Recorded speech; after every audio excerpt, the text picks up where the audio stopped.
আসসালামু আলাইকুম। সবাইকে আমার ঈদ মোবারক এবং ঈদের শুভেচ্ছা।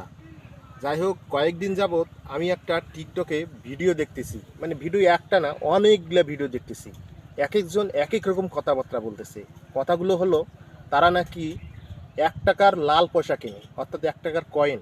আগের যে তামার পয়সা, যেটা বলে পিতল, হ্যাঁ, এই পিতলের পয়সাগুলো নাকি তারা ক্রয় করে। হ্যাঁ, তারা কেউ বলতেছে 1,10,000 টাকা কিনবে, কেউ বলতেছে 1,90,000 টাকা কিনবে, কেউ বলতেছে 2,10,000 টাকা কিনবে। আসলে কতটুকু সত্য আমরা আদৌ কেউ জানি না। তারা বলতেছে আমার শেয়ার অপশনে 15টা শেয়ার করেন, 20টা শেয়ার করেন, আমার শেয়ার অপশনে আপনারা নাম্বার পাবেন। অনেকেই যোগাযোগ করার চেষ্টা করছে, 15টা কেন, আমি 100টা শেয়ার করছি, তারপরেও কোনো নাম্বার পাই নাই।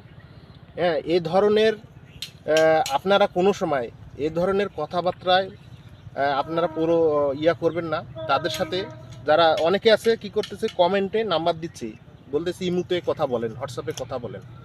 যদি কথা বলতেছেন, তারা বলতেছে ভাই আপনি যদি কয়েন বিক্রি করতে চান তাহলে আপনাকে একটা ফর্ম ফিল আপ করতে হবে। ফর্মটা ফিল আপ করার পর আপনাকে 1250 টাকা 1500 টাকা দিতে হবে। এই ধরনের কথাবার্তা বলতেছে। আসল কথা হলো, তারা যদি কয়েন কেনে তাহলে অবশ্যই কোনো টাকা পয়সা নেবে না।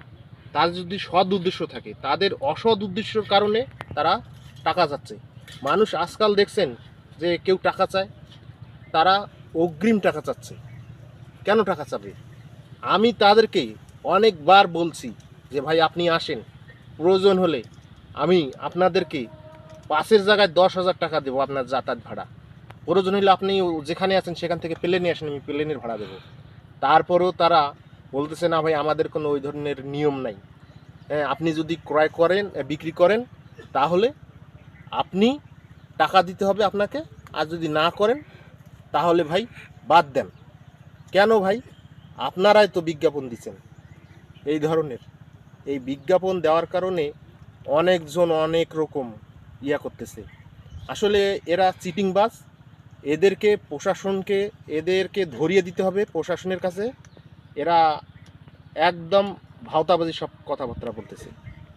সবাইকে সজাগ সজাগ থাকার জন্য অনুরোধ করা হলো। সবাই সজাগ থাকবেন, ভালো থাকবেন, আর এই প্রতারক চক্রকে যে যেখানে পারবেন ধরিয়ে দিবেন। আসসালামু আলাইকুম।